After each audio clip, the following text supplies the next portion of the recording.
we observe today not a victory of party, but a celebration of freedom, symbolizing an end as well as a beginning, signifying renewal as well as change.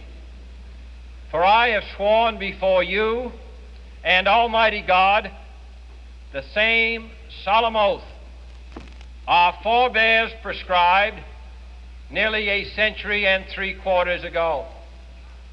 The world is very different now, for man holds in his mortal hands the power to abolish all forms of human poverty and all forms of human life.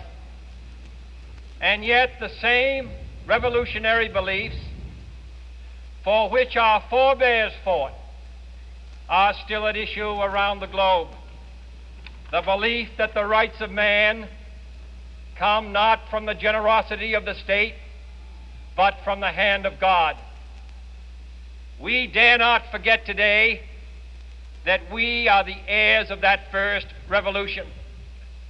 Let the word go forth from this time and place to friend and foe alike that the torch has been passed to a new generation of Americans born in this century, tempered by war, disciplined by a hard and bitter peace, proud of our ancient heritage, and unwilling to witness or permit the slow undoing of those human rights to which this nation has always been committed and to which we are committed today at home and around the world.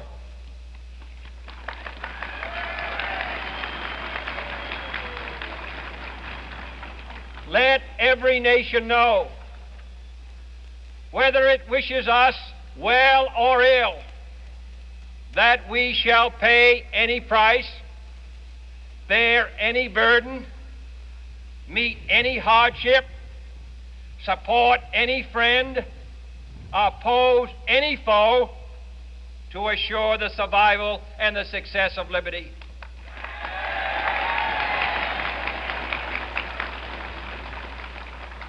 This much we pledge and more.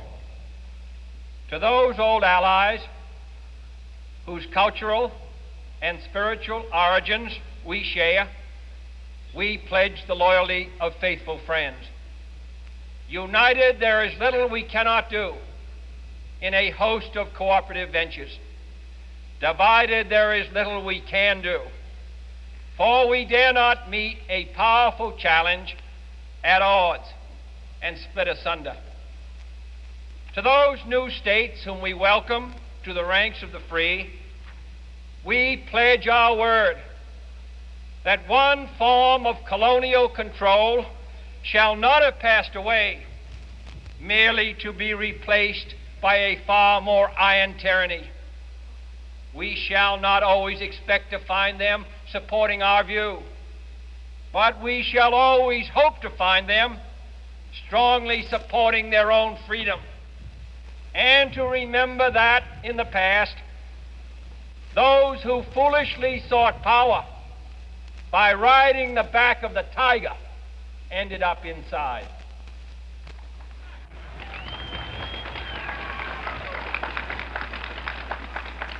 To those people in the huts and villages of half the globe struggling to break the bonds of mass misery, we pledge our best efforts to help them help themselves for whatever period is required, not because the communists may be doing it, not because we seek their votes, but because it is right. If a free society cannot help the many who are poor, it cannot save the few who are rich.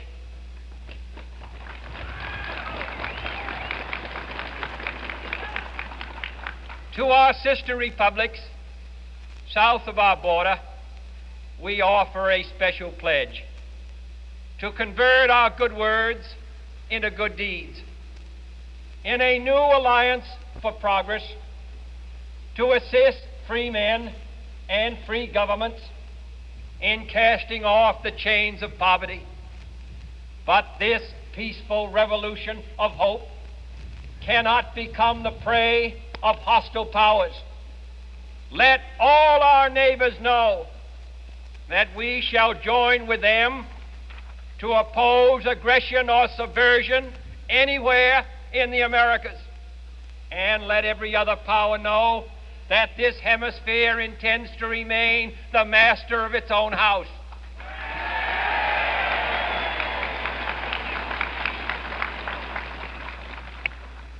To that World Assembly of Sovereign States, the United Nations, our last best hope, in an age where the instruments of war have far outpaced the instruments of peace, we renew our pledge of support to prevent it from becoming merely a forum for invective, to strengthen its shield of the new and the weak, and to enlarge the area in which its writ may run.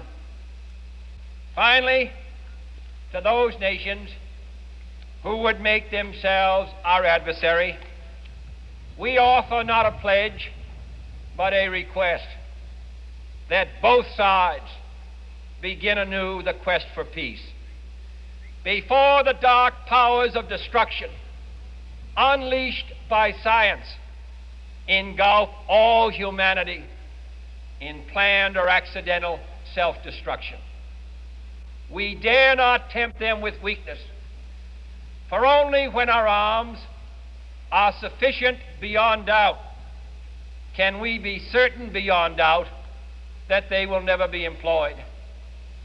But neither can two great and powerful groups of nations take comfort from our present course, both sides overburdened by the cost of modern weapons, both rightly alarmed by the steady spread of the deadly atom, yet both racing to alter that uncertain balance of terror that stays the hand of mankind's final war. So let us begin anew, remembering on both sides that civility is not a sign of weakness, and sincerity is always subject to proof. Let us never negotiate out of fear, but let us never fear to negotiate.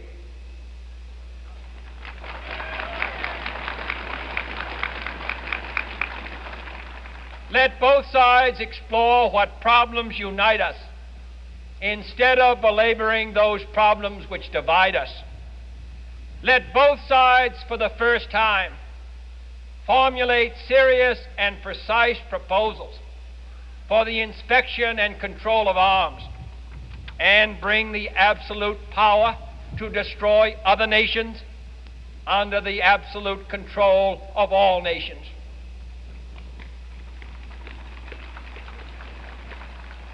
Let both sides seek to invoke the wonders of science instead of its terrors.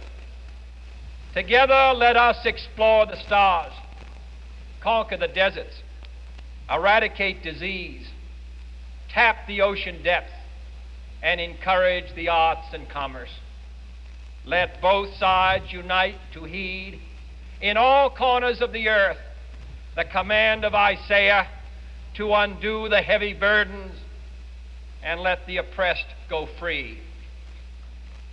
And if a beachhead of cooperation may push back the jungle of suspicion, let both sides join in creating a new endeavor, not a new balance of power, but a new world of law, where the strong are just and the weak secure and the peace preserved.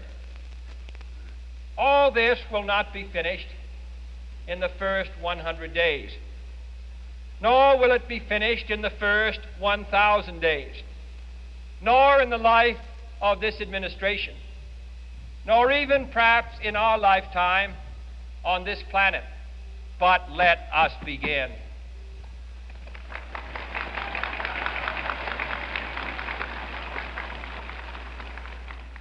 In your hands, my fellow citizens, more than mine, will rest the final success or failure of our course.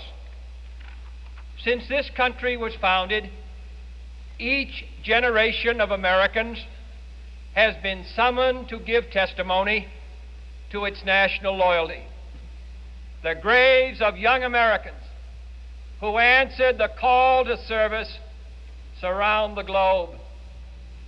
Now the trumpet summons us again, not as a call to bear arms, though arms we need, not as a call to battle, though in battle we are, but a call to bear the burden of a long twilight struggle, year in and year out, rejoicing in hope, patient in tribulation, a struggle against the common enemies of man, tyranny, poverty, disease, and war itself. Can we forge against these enemies a grand and global alliance, north and south, east and west, that can assure a more fruitful life for all mankind? Will you join in that historic effort?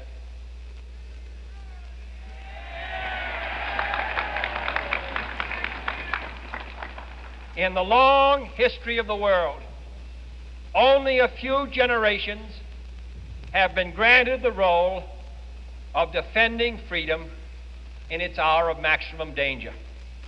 I do not shrink from this responsibility. I welcome it.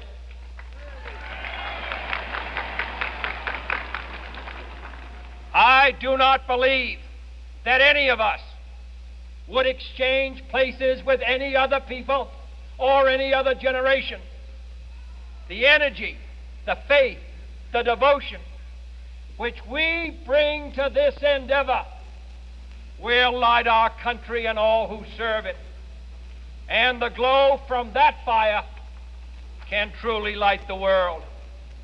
And so, my fellow Americans, ask not what your country can do for you.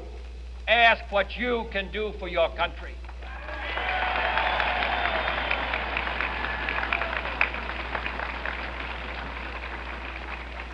My fellow citizens of the world, ask not what America will do for you, but what together we can do for the freedom of man.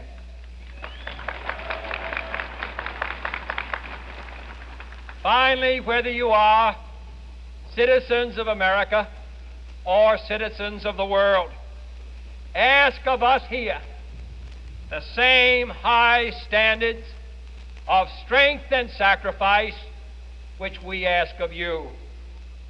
With a good conscience, our only sure reward, with history the final judge of our deeds, let us go forth to lead the land we love, asking His blessing and His help, but knowing that here on earth God's work must truly be our own.